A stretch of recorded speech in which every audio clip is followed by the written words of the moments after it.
4 Japanese aircraft carriers, almost half their navy, are sent to the bottom of the Pacific. For the first time in the war, the US has inflicted a major defeat on the Japanese.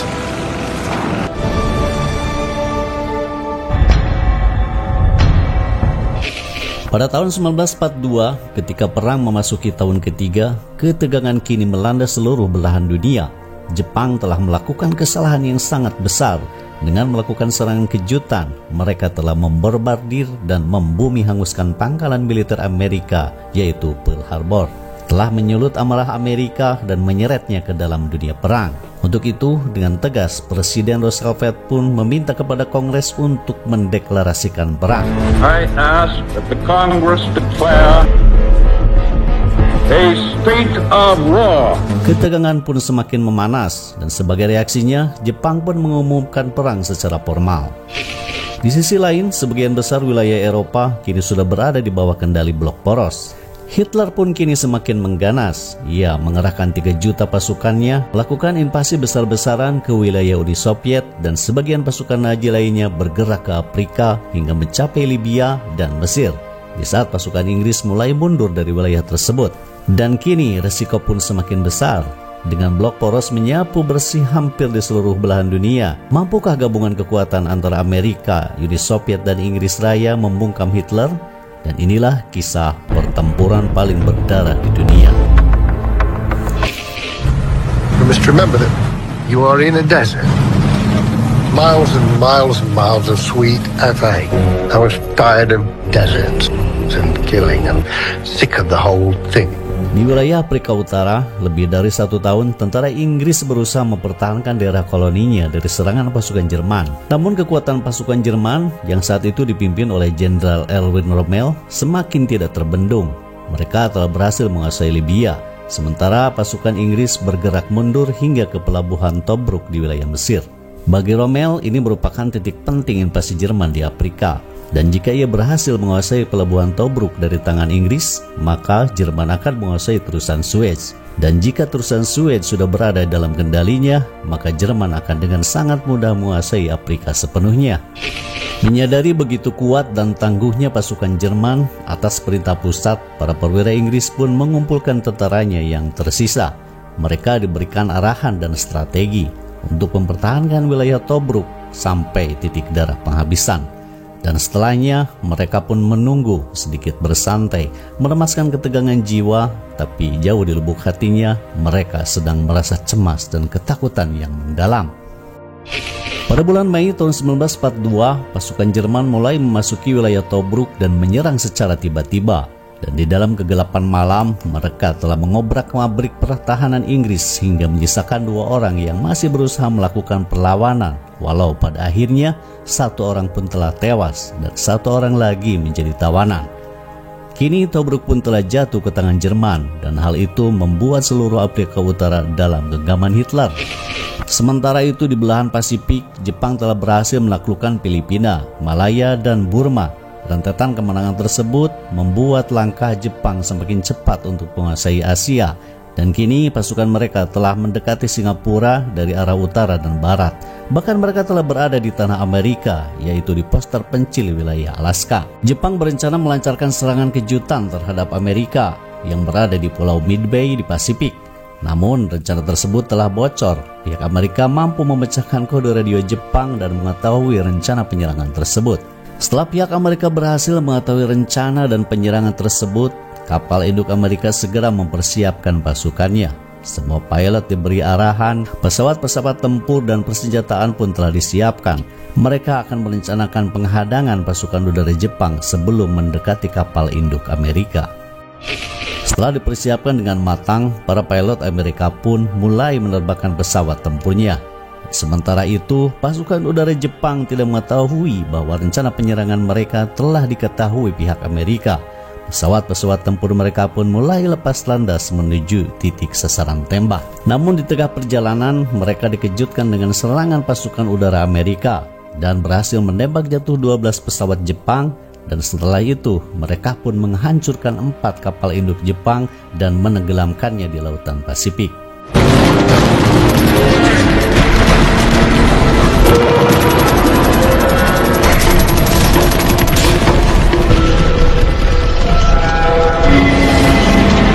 First I could make out anything, I could see the bigger black blob. I pulled up, so the first hit.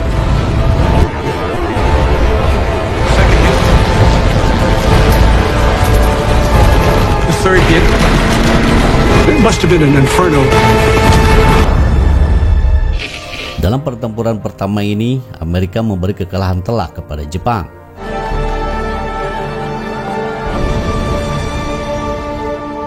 Sedangkan di garis depan timur, Jerman telah gagal mendapatkan kemenangan penting terhadap pasukan Stalin di Moskow. Kini Hitler membuat keputusan yang akan mengubah jalannya perang.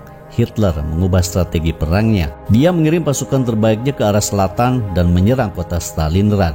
Hitler meyakini bahwa dengan menguasai kota Stalingrad, Jerman akan mengukuhkan kemenangan besarnya. Kemudian pada bulan Agustus tahun 1942, pasukan terbaik Jerman pun bergerak cepat menuju kota Stalingrad dan mulai merencanakan serangannya. Selain itu, pasukan cadangan Jerman pun terus berdatangan melalui udara. Serangan Jerman yang bertubi-tubi itu membuat pasukan Soviet kewalahan. Namun Stalin punya cara tersendiri dan cara lainnya. Ia merekrut hampir 1 juta tentara wanita untuk mempertahankan kota Stalingrad dari genggaman Jerman. Девочка, если ты пришла в армию, и мы тебя направляем в пулеметную роту. Dan pada tanggal 23 Agustus tahun 1942, pesawat pengebom Jerman pun melancarkan gelombang serangan pertamanya di Stalingrad. Dan resimen Panzer pun telah sampai di dekat sungai Volga. Mereka mulai menyerang, menembaki perahu yang membawa tentara merah dan menenggelamkan beberapa perahu yang ada di sana. Setelah itu, mereka pun menyeberangi sungai dan melancarkan serangan besar-besaran ke kota Stalingrad. Mereka berasumsi bahwa setelah berhasil menduduki Stalingrad, perang akan segera usai. Namun ternyata asumsi mereka sangat salah. Di kota ini, Jerman benar-benar mendapatkan lawan yang sangat tangguh.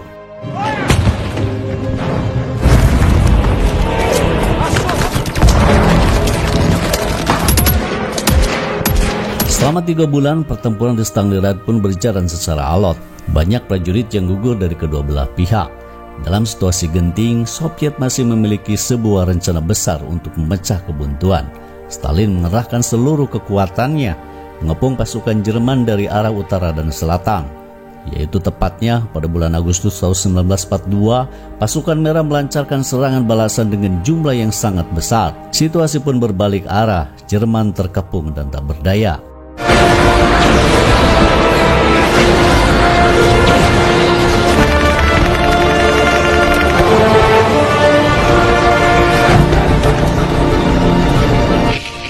Unsere Geschütze waren alle überlegen. Aber dass sie überhaupt diese Massen immer wieder in den Kampf geschickt haben. Wir waren der Meinung, sie werden immer schwächer.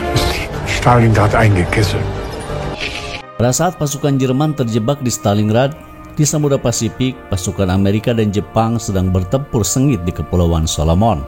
Walaupun banyak korban yang berjatuhan, Angkatan Laut Amerika mampu mengendalikan pertempuran tersebut.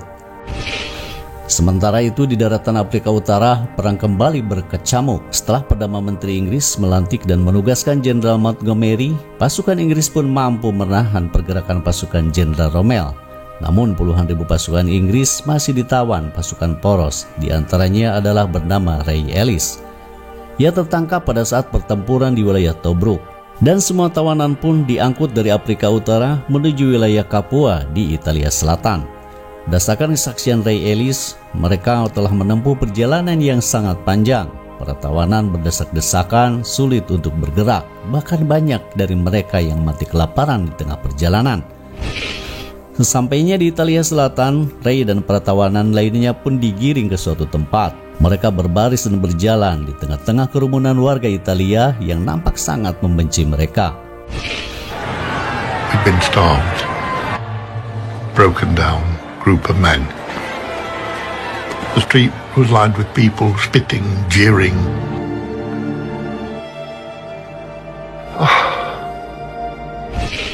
Kemudian pada bulan November tahun 1942, pasukan ke-8 Angkatan Darat Inggris pun mampu mengalahkan pasukan poros pimpinan Jenderal Rommel. Pertempuran tersebut dikenal dengan nama Pertempuran Al-Alamein. This is not the end. It is not even the beginning. But it is perhaps the end of the beginning. Dan beberapa hari kemudian, pasukan Amerika berhasil mendarat di Afrika Utara untuk membantu Inggris untuk menghabisi pasukan poros. Kekuatan gabungan Inggris dan Amerika telah berhasil meluluh lantahkan pasukan Rommel dan sekaligus mengakhiri petualangan mereka di Afrika Utara. Sementara itu di garis depan timur, pasukan ke-6 Jerman terkepung di Stalingrad dan mereka menghadapi kemungkinan kekalahan yang telak. Situasi pun diperburuk dengan datangnya musim dingin yang sangat ekstrim. Kini mereka bukan hanya bertempur melawan musuh, tetapi mereka juga harus dapat bertahan dalam cuaca dingin yang sangat menyiksa. Dachten wir in den ersten Tagen, wir kommen raus. Und damit ging es eigentlich richtig los. Uns hatten wir kaum mehr Sprit. Und dann schließlich hatten wir auch nichts mehr zu essen. Und war auch keine Munition mehr.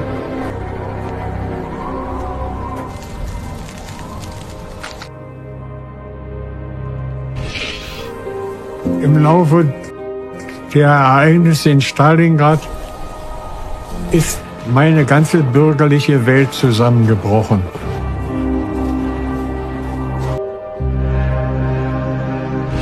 Dan pada akhirnya para jenderal Jerman pun melaporkan bahwa kini satu-satunya harapan bagi mereka adalah bergerak mundur. Akan tetapi Hitler tidak menyetujuinya. Ia memerintahkan agar pasukan tetap bertahan dan melanjutkan pertempuran. Bagi Hitler, kekalahan adalah sesuatu hal yang tidak bisa diterima. Ia berharap para pasukannya di front timur keluar dengan kemenangan yang besar. Pasukan Nazi yang bertahan mulai didera kecemasan, mereka mulai kehabisan amunisi, bahan bakar dan pasokan bahan makanan. Menurunnya semangat juang dan kelaparan mulai menghantui mereka. Kemudian pada tanggal 2 Februari, pasukan Jerman resmi menyerah. Mereka mengakui keunggulan pasukan Stalin.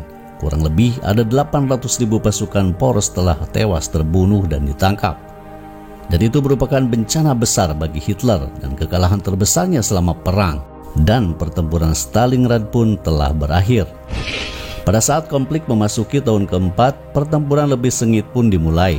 Pasukan sekutu harus berani berperang di wilayah musuh dan menjelajahi tempat paling berbahaya di dunia agar menggapai kemenangannya, yaitu mereka harus memasuki wilayah Nazi dan bertempur di dalamnya. Dan film ini pun bersambung.